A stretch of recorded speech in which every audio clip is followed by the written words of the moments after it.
महाभारत, जिसमें हर पात्र एक अलग ब्रह्मांड है, जहां भीम में बल था, अर्जुन में कौशल, युधिष्ठिर में धर्म, नकुल में सौंदर्य, लेकिन पांचवें पांडव सहदेव के भीतर कुछ ऐसा था जो पूरे महाभारत में किसी और के पास नहीं था। वो था भविष्य का ज्ञान। सहदेव वो व्यक्ति था जिसे युद्ध कब होगा, कौन जीतेगा, कौन हारेगा, कौन मरेगा, हस्तिनापुर का अंत कैसे होगा, सब पहले से पता था। लेकिन प्रश्न है, सहदेव को यह भविष्य का ज्ञान कैसे मिला? क्या यह वरदान था? क्या यह सिद्धि थी? या यह किसी शाप का परिणाम था? इसका उत्तर इतना सरल नहीं है। यह कहानी आपको ले जाती है उन रहस्यों तक जो महाभारत के भीतरी दर्शनों में छिपे हैं। सहदेव सबसे छोटे पांडव थे, लेकिन उनकी बुद्धि समय से आगे थी। लोग कहते हैं सहदेव कम बोलता था। वास्तव में सहदेव संसार कम बोलता था, लेकिन समय उससे बोलता था। वो मौन था, पर उसके भीतर हजारों सालों का ज्ञान था। महाभारत में कहा गया है, सहदेव खगोल शास्त्र के महान ज्ञानी थे। उन्हें नक्षत्रों का रहस्य पता था। वे ज्योतिष के प्रकांड पंडित थे। वे समय को पढ़ सकते थे। वे घटना को घटने से पहले देख लेते थे। सहदेव की यह क्षमता साधारण नहीं थी। ये किसी गहरी आध्यात्मिक शक्ति का परिणाम थी। कुंती और माद्री से जन्मे पांचों पांडव किसी न किसी देवता से जुड़े थे। युधिष्ठिर धर्म, भीम वायु, अर्जुन इंद्र, नकुल अश्विन कुमार, सहदेव अश्विन कुमार, अश्विन कुमार देवताओं के वैद्य, ज्ञान और प्रकाश के प्रतीक। यही कारण है सहदेव का मन तेज, गहरा और शांत था। उनका जन्म सिर्फ एक योद्धा के रूप में नहीं, एक ज्ञानी के रूप में हुआ था। कई लोग सोचते हैं सहदेव को भविष्य का ज्ञान वरदान में मिला होगा। नहीं, सहदेव का भविष्य ज्ञान एक ध्यानयोग प्रक्रिया से आया था। महाभारत में लिखा है, सहदेव वन में अक्सर कई घंटों तक बिना हिले डुले ध्यान में बैठा करता था। उसके मन में ऐसा स्थैर्य था कि समय का पर्दा उसके सामने हट जाता। सहदेव वर्तमान को नहीं, भविष्य को सुनता था। सहदेव का ज्ञान उनकी प्रतिभा से अधिक एक रहस्यमय घटना पर आधारित है। वो घटना क्या थी? उसी से सहदेव को वो शक्ति मिली जो किसी ऋषि के पास भी दुर्लभ होती है। बस इतना समझिए, सहदेव सिर्फ योद्धा नहीं थे, वे कालदर्शी थे। समय की परतें उनकी आंखों से छिपी नहीं थी। सहदेव सब कुछ जानते थे, पर फिर भी वे मौन थे। क्यों? क्योंकि उन पर एक भयानक शाप था। सहदेव ने यदि भविष्य बताया तो सहदेव स्वयं मृत्यु को बुलाएंगे। इस कारण वे वो सब जानते हुए भी कुछ नहीं बोलते थे। वे जानते थे महाभारत का युद्ध कब होगा, कर्ण कौन है, कृष्ण क्या चाहते हैं, भीष्म कैसे गिरेंगे, दुर्योधन कैसे मरेगा, पांडवों का भविष्य क्या है। परंतु वे चुप रहे। भविष्य को जानना वरदान था, पर उसे न बता पाना शाप था। देव की कहानी महाभारत में जितनी कम कही गई है, उतनी ही गहरी छिपी है। आज जो आप सुनने जा रहे हैं वो रहस्य है जिसे बहुत कम लोग जानते हैं। ये वो क्षण है जब समय का ताला एक छोटे बच्चे के सामने खुल गया और सबसे छोटे पांडव बन गए भविष्यदर्शी। सहदेव वन में पांडवों के बचपन के दौरान एक दिन सहदेव और नकुल खेलने निकले। वे जंगल में घूमते घूमते एक जगह पहुंचे जहां पड़ा था एक गाय का कंकाल, गोधातु, बिल्कुल सफेद, चमकता हुआ, रहस्यमय आभा लिए हुए। सहदेव जिज्ञासु थे। उनका मन सदैव ज्ञान से भरा रहता था। नकुल बोले, चलो सहदेव, ये जगह ठीक नहीं लगती। लेकिन सहदेव रुक गए। सहदेव कंकाल के पास घुटनों के बल बैठे। उन्होंने देखा वो हड्डी साधारण नहीं थी। उस पर एक हल्का प्रकाश था, मानो कुछ उसके भीतर छिपा हो। सहदेव ने अपनी छोटी सी उंगली से उस पर से धूल हटाई और तभी जंगल में एक आकांक्षा उठी, मानो समय स्वयं कह रहा हो, मुझे जानना चाहते हो? महाभारत कहता है। सहदेव ने उस गाय की हड्डी का एक छोटा सा टुकड़ा मुंह में डाल लिया। ये काम किसी सोच विचार से नहीं, अलौकिक आकर्षण से हुआ। जैसे उस हड्डी में किसी ऋषि का तप था, किसी वेद का ज्ञान था, किसी देवता की शक्ति थी। जैसे ही वो टुकड़ा सहदेव के भीतर गया, दुनिया बदल गई। उसी क्षण सहदेव की आंखों में प्रकाश छा गया। उनके शरीर में एक कंपन हुआ।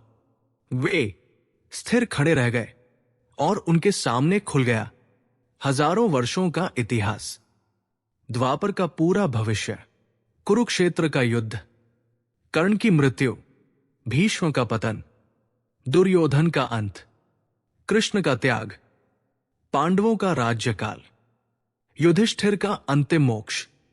सहदेव सब देख रहे थे।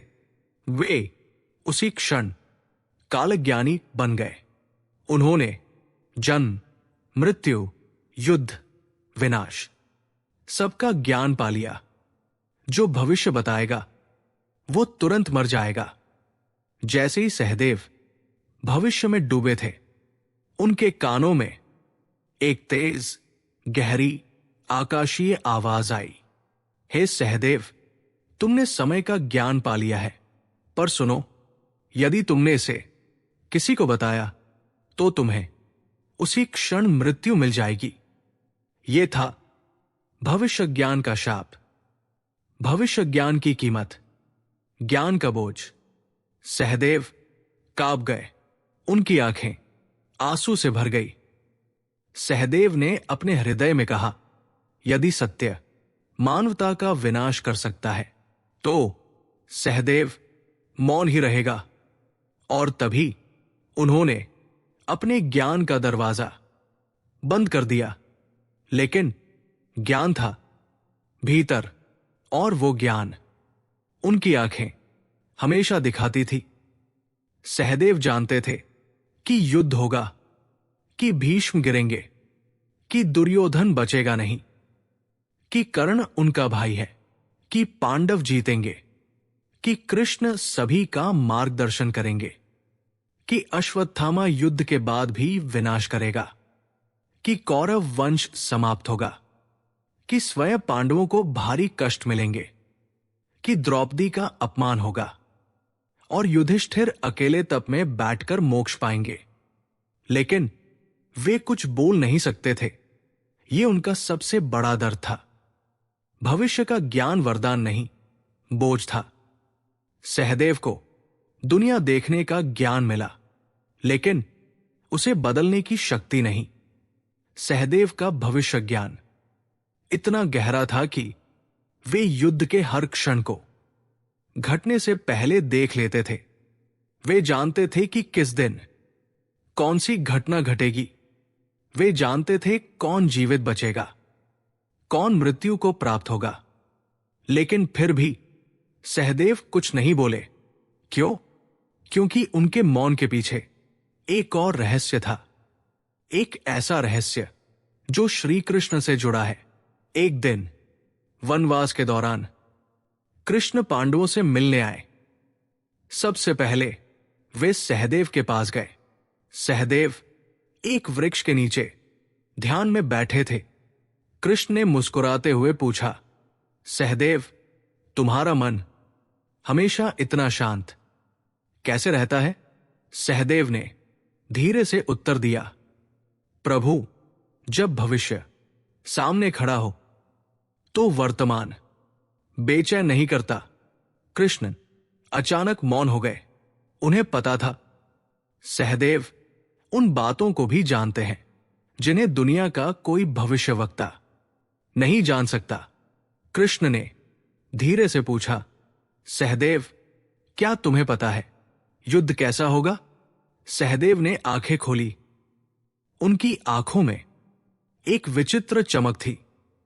उन्होंने कहा, हां माधव, सब जानता हूं। कृष्ण ने पूछा, और परिणाम?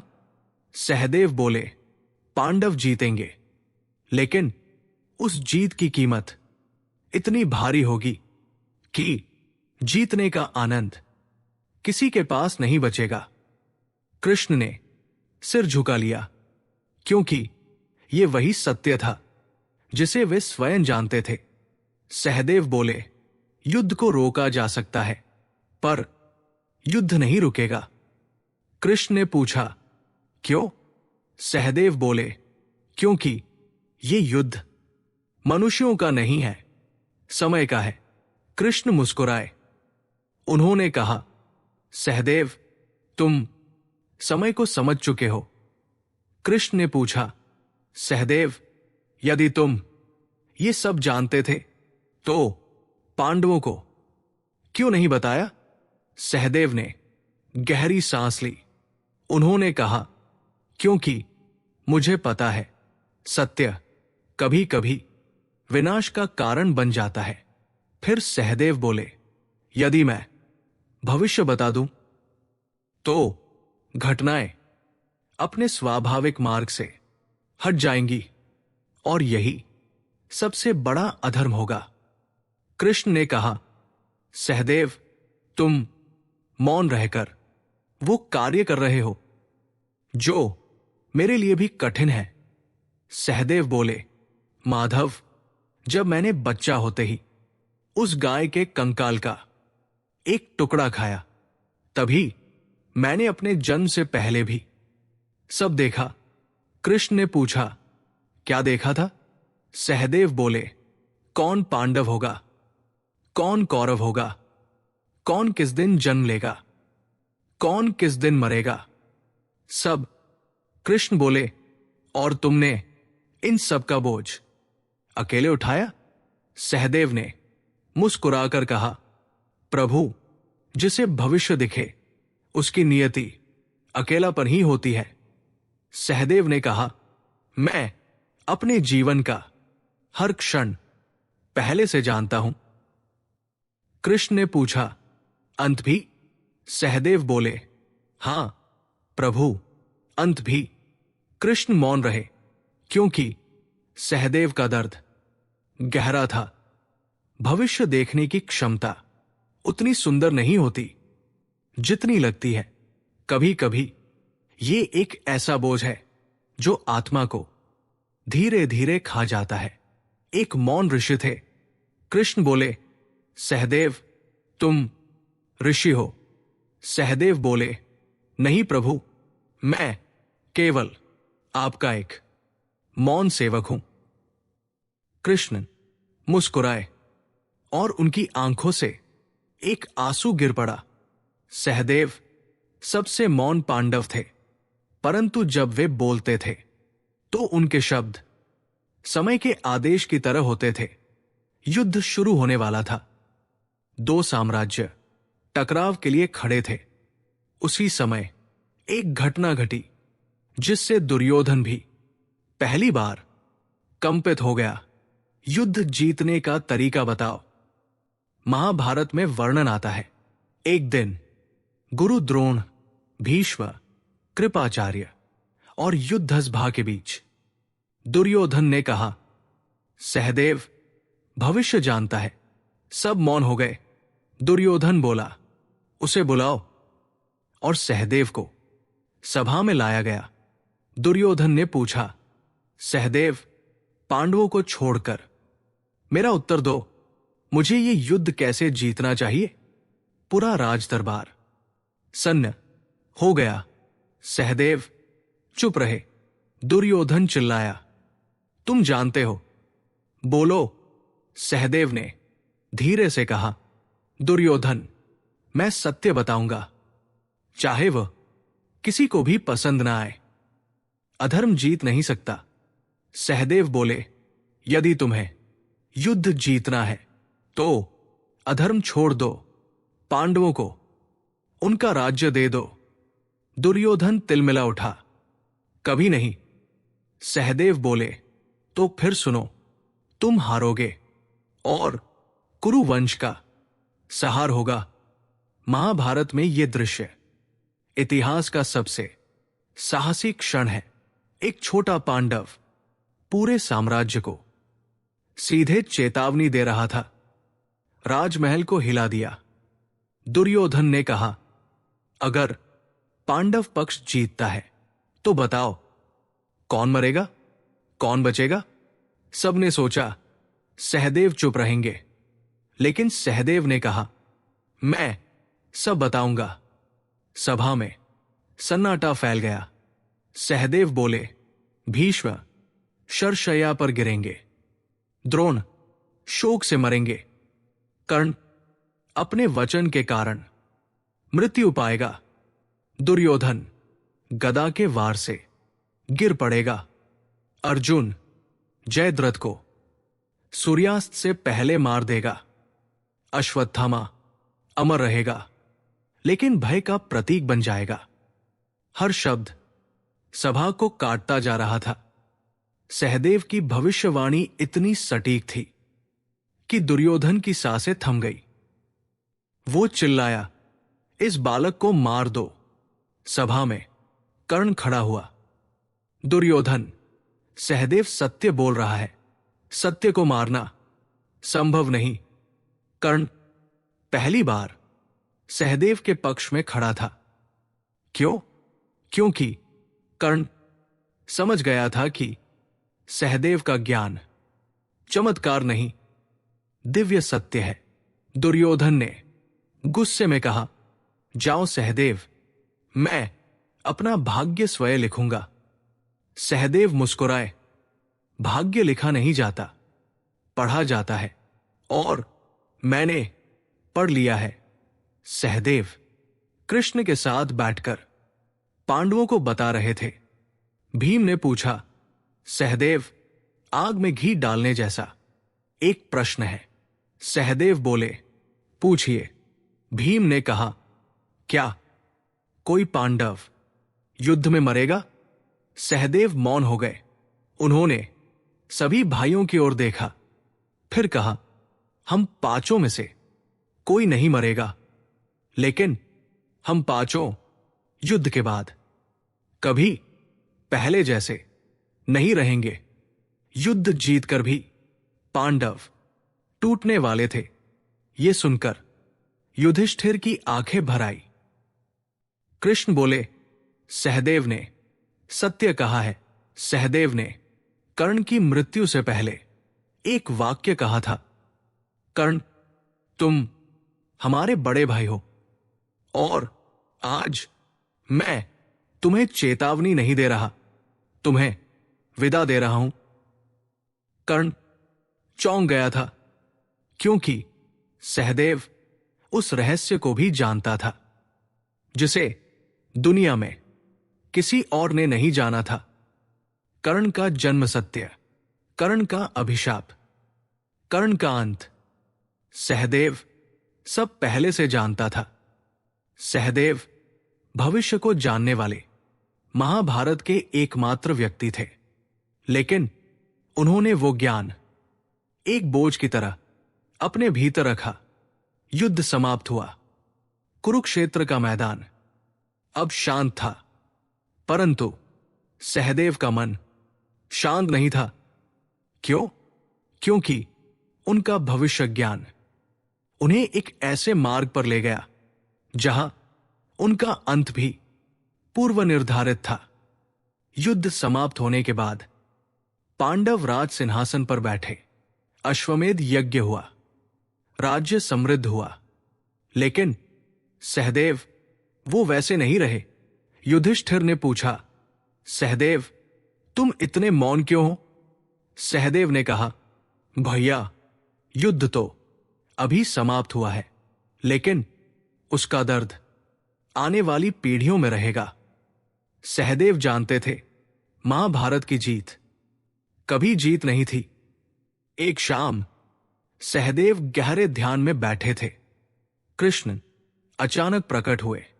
कृष्ण बोले, सहदेव तुम्हें अपने अंत का समय पता है ना? सहदेव ने धीरे से सिर झुका दिया। कृष्ण ने पूछा, कब? सहदेव बोले, जब पांडव हिमालय की ओर अंतिम यात्रा पर निकलेंगे। कृष्ण कुछ नहीं बोले, क्योंकि सहदेव का उत्तर सत्य था। समय बीता, राज्य युधिष्ठिर ने पुत्र को सौंपा और पांडव द्रौपदी के साथ महान पर्वतारोहण महाप्रस्थान पर निकल पड़े। पहाड़ों की चोटी पर पहला पतन द्रौपदी का हुआ। फिर एक एक करके सहदेव, नकुल, अर्जुन, भीम सब गिरते गए। युधिष्ठिर अकेले बढ़ते रहे। जब सहदेव गिरने लगे, उनकी आंखें शांत थी। उन्होंने आकाश की ओर देखा। प्रभु, आज वो दिन आ गया। भीम चिल्लाए, सहदेव तुम क्यों गिरे? युधिष्ठिर ने कहा, सहदेव अपने ज्ञान पर अत्यधिक गर्व रखते थे, लेकिन यह बात पूरी नहीं थी। सच्चाई इससे भी गहरी थी, जो महाभारत में छिपा है। जब सहदेव पर्वत की ढलान पर गिरे, उनकी आंखें बंद नहीं थी। उनकी आंखों में एक हल्की मुस्कान थी। क्यों? क्योंकि वे जानते थे उनकी मृत्यु कोई दुर्घटना नहीं, बल्कि पूर्व निर्धारित घटना थी। यह वही दिन था जो उन्होंने अपने बचपन में भविष्य दर्शन में देखा था। ज्ञान ने उन्हें उस द्वार तक लाया जहां उनका शरीर गिरा, पर उनकी आत्मा मुक्त हो गई। सहदेव मृत्यु से नहीं गिरे। सहदेव सम्यपद से उतर गए। जैसे ही सहदेव ने प्राण त्यागे, वन में, आकाश में एक अद्भुत प्रकाश फैला। देवताओं ने कहा, यह कोई साधारण आत्मा नहीं थी, क्योंकि सहदेव ने भविष्य को पढ़ा था, भविष्य को सहा था और भविष्य को बदलने के अहंकार में नहीं पड़े। सहदेव ने मृत्यु के समय कहा, प्रभु मेरा कर्तव्य था जानना, कहना नहीं। मैंने कर्तव्य निभाया। कृष्ण उनकी आत्मा के पास प्रकट हुए और कहा, सहदेव आज तुम समय के बंधन से मुक्त हो। और सहदेव प्रकाश बनकर ऊर्ध्वलोक में चले गए।